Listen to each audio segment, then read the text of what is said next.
एक गांव में ऊंट रहा करता था। वह प्रतिदिन पास ही के एक हरे भरे जंगल में चरने जाता था। ऊंट बड़ा भोला था।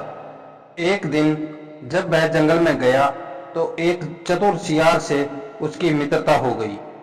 सियार ने उससे कहा, ऊंट भाई, पास ही में एक खेत है जिसमें स्वादिष्ट ताजी ताजी ककड़ियां लगी हुई हैं। यदि तुम खाना चाहो तो मेरे साथ चलो। ऊंट बेचारा अपनी ककड़ियां खाने की इच्छा को रोक नहीं पाया और उसके साथ हो लिया। खेत पहुंचकर सियार ने ककड़ियां खानी शुरू कर दी। छोटा जीव होने के कारण शीघ्र ही उसका पेट भर गया, किंतु ऊंट को पेट भरने में अधिक समय लगा। इतने में ही सियार अपनी आदत के अनुसार हु की आवाज करके चिल्लाने लगा। उसकी आवाज सुनकर खेत का मालिक लाठी लेकर वहां आ गया। छोटा होने के कारण सियार तो झाड़ियों के बीच होता हुआ फुर्ती से भाग निकला, किंतु बचते बचते भी ऊंट बेचारा उसकी पकड़ में आ गया। किसान ने उसके 4-5 तकड़े लठ जमा दिए। इस घटना से ऊंट सियार से नाराज हो गया। कुछ दिन सियार भी उससे मिलने नहीं आया, किंतु सियार को ऊंट की पिटाई से बहुत मजा आया था। अतः वह फिर किसी अवसर की प्रतीक्षा करने लगा। एक दिन ऊंट से मिला और बड़ी विनम्रता से बोला, ऊंट भाई, उस दिन की घटना के लिए मैं तुमसे क्षमा मांगता हूँ।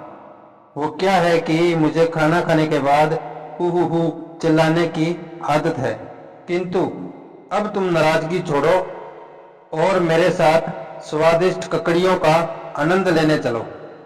मैं वादा करता हूं कि अब नहीं चिल्लाऊंगा। तुम चलो मेरे साथ और भरपेट खाने का लुत्फ उठाओ। ऊंट बड़ा भोला था। वह बेचारा सियार की चिकनी चुपड़ी बातों में फिर आ गया और उसके साथ खेत में चला गया। सियार ने जल्दी जल्दी अपना पेट भरा और दुर्भावना के साथ बीच में ही हु चिल्लाने लगा। वह किसान से बचने के लिए वहां से भाग गया और वह ऊंट कचर कचर ककड़ियां खाते हुए किसान की पकड़ में आ गया। किसान ने गुस्से में भर के कहा, अरे दुष्ट ऊंट, तो फिर आ गया। और ऊंट महाराज की पीठ पर दनादन डंडे बरसाने शुरू कर दिए। ऊंट बेचारा बुरी तरह जख्मी हो गया और उसने दुख पूर्वक यह निश्चय किया कि अब वह कभी दुष्ट सियार की बातों में नहीं आएगा। किंतु तीसरी बार फिर वह चालाक सियार उसे अपनी मीठी मीठी बातों से बहलाकर खेत में ले गया। इस बार ऊंट ने यह निश्चय किया कि वह इस दुष्ट सियार को उसकी करनी का दंड अवश्य ही देगा। उस दिन उसे ऐसा मौका भी मिल गया। वे बरसात के दिन थे। बाढ़ के कारण जंगल में बहुत से हिस्सों में पानी भर गया था। सियार पानी से बचने के लिए कहीं दूर ऊंचे स्थान पर जाना चाहता था, किंतु पानी को पार कर पाना उसके लिए मुश्किल था। ऐसे में वह घबराकर ऊंट के पास आकर बोला, ऊंट भाई, तुम मुझे अपनी पीठ पर बैठाकर किसी सुरक्षित स्थान पर ले चलो, वरना कुछ ही समय बाद मैं बह जाऊंगा। ऊंट बड़े प्यार से बोला, अवश्य भैया, तुम आराम से मेरी पीठ पर बैठ जाओ। विपत्ति में मित्र ही तो मित्र के काम आता है। इस तरह सियार उसकी पीठ पर बैठ गया और वे पानी को पार करने लगे। बीच में जहां पानी का बहाव बहुत तेज था, वहां ऊंट रुक गया। सियार घबराकर बोला, भाई, तुम रुक क्यों गए? चलो, वरना मैं तो बह जाऊंगा।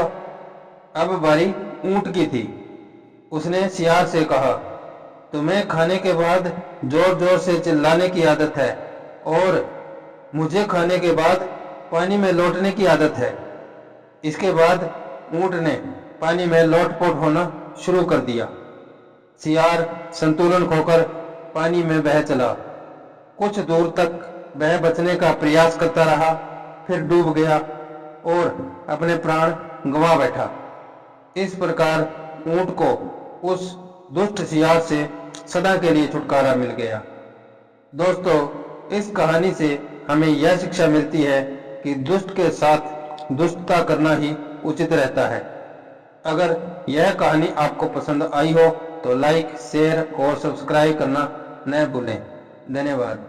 आपका दिन शुभ हो।